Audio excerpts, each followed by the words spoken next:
Welcome to Your Inspired Journey. I'm Carla Andrews, and I have the wonderful pleasure of being here with Juliana Leamen. She is a world renowned nutritionist and a mind, body, weight release expert.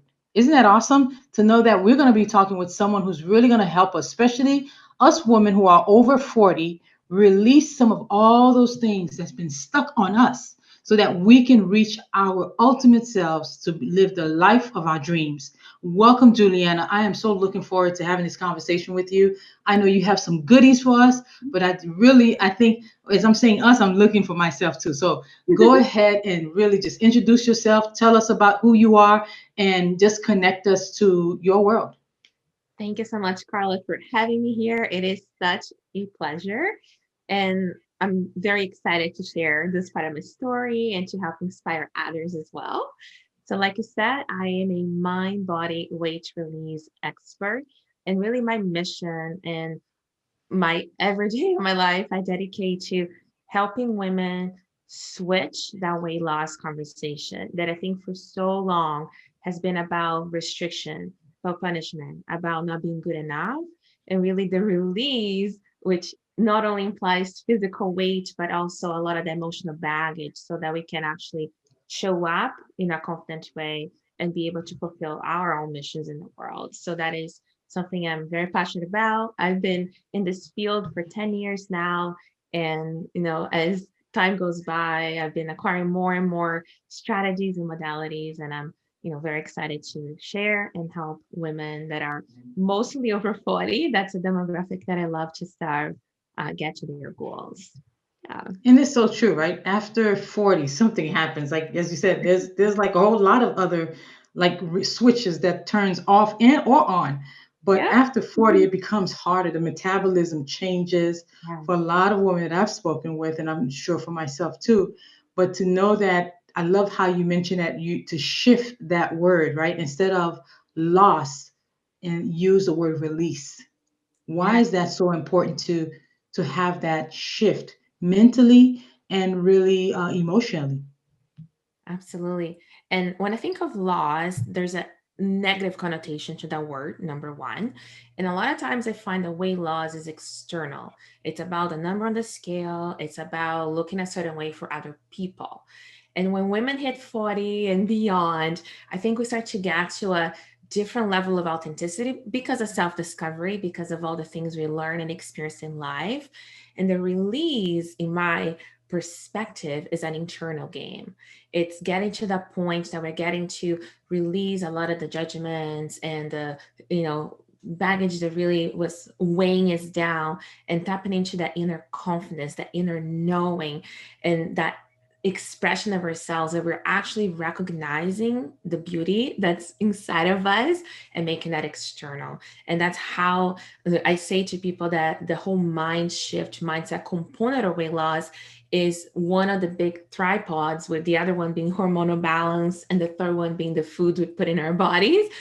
If mindset is not addressed, which a lot of times is not part of a traditional weight loss journey, we're always going to continue to hit the cravings, the eating to fulfill our emotions and those things. So when we look at it from a more holistic perspective, taking all those pieces into account, that's when I feel we can actually make permanent changes in our weight and how we feel about ourselves.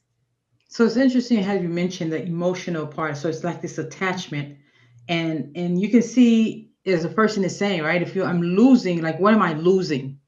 Versus, right? So I can see where that is important to ensure that those type of conversation that we're having with ourselves, because that's what we're having it with us within ourselves, that I'm losing something, and then we try to hold on to it, whatever it is we're trying to hold on to, or what's attached to the food. Like, what do you see as far as once the word release is brought into the conversation, into the mindset? How quickly have you seen a shift happen for that person who's looking to make a change for their for their health, or for their body? Like, what how quick have you seen that shift?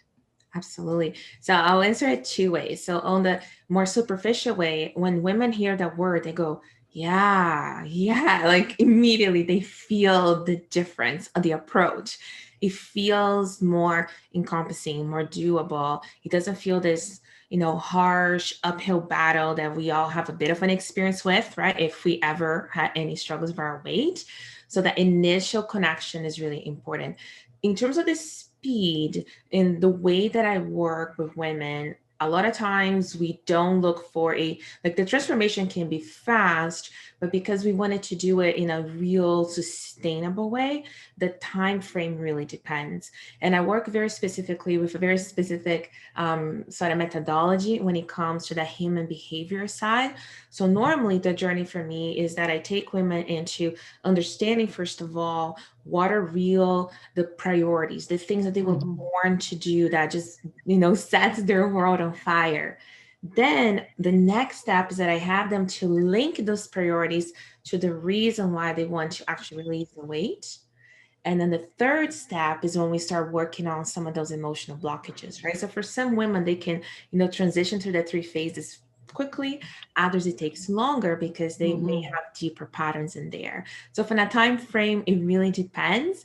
But every step of the journey, we're shifting perspectives, right? We're freeing you from that good and bad mentality of thinking the body's broken, that it needs fixing. I say the body needs accepting. We have all the inner intelligence in there. My only job is to help you remove interference Yeah. and really connect to yourself. So the time frame depends a little bit on the person's personal journey, but it's basically I broke it down into a three-step process. Yeah. And it's so important, like when you see as a person is going through this journey, the attachment sometimes, the food can be such a memory to us, right? When we are so attached to these foods or having these cravings. So it's important. I mean, I love how you're mentioning like the release is a whole different way of thinking about it. You're not losing it, you're just taking it away in a sense to help support you, but loving yourself as you're going through this release. It's like you're really like born again to a next Mhm. level of yourself Right. versus, oh my God, what am I losing? And then and finding yourself having these mental struggles of letting it go. So that's fantastic. But you got to tell me, Juliana, how did you get to this space and doing this for other women? Like what happened in your world where you saw that this is something that you need to focus on and making this a mission to helping others? Yeah. So I'll give you the short version of this very long story. No, we. And it I'm starts sure we want to hear about it for sure. and it starts in a really different place. Most people believe it will. But in 2001, I was actually, I started veterinary medicine school back home in Brazil. And I wanted to be a veterinarian my entire childhood because I love animals so much. And, it was just something I really treasured. And in my second year of vet med, my parents immigrated from Brazil to Canada. And Okay. we moved specifically to this town because it was near a very good Canadian vet school, all of that. I enrolled in university to, I transitioned to a Canadian school, enrolled in university to continue my studies to pursue that degree.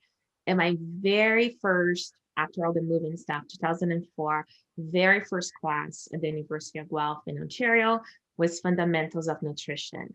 And I fell in love in a way with biochemistry and nutrition in a way I never saw coming. And it was just literally love at first sight. And I was so fascinated. And it was one of those moments I did feel this burning desire and need to learn more. So I switched all my course curriculum and I studied nutrition from a human, animal, and wild animal perspective. And I took every nutrition course possibly available at that time. Wow. After finishing that degree, instead of going towards vet school, I decided not to. And I did a master's in nutrition at the same university and then started working in the food industry.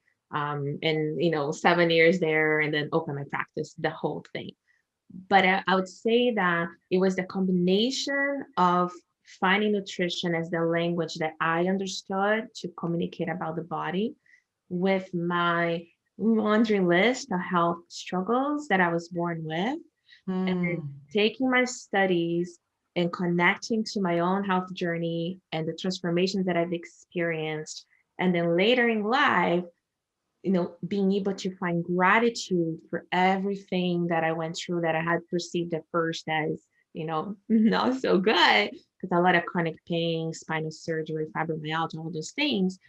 And it was the moment that I was really able to tap into the gratitude of my story that I think I was really able to integrate the different parts. And now I look at other women going through their struggles and I see so many parallels to what I've been through that I've really been showing them the way from experience, even though they may have a different, diagnosis than what I had. Yeah.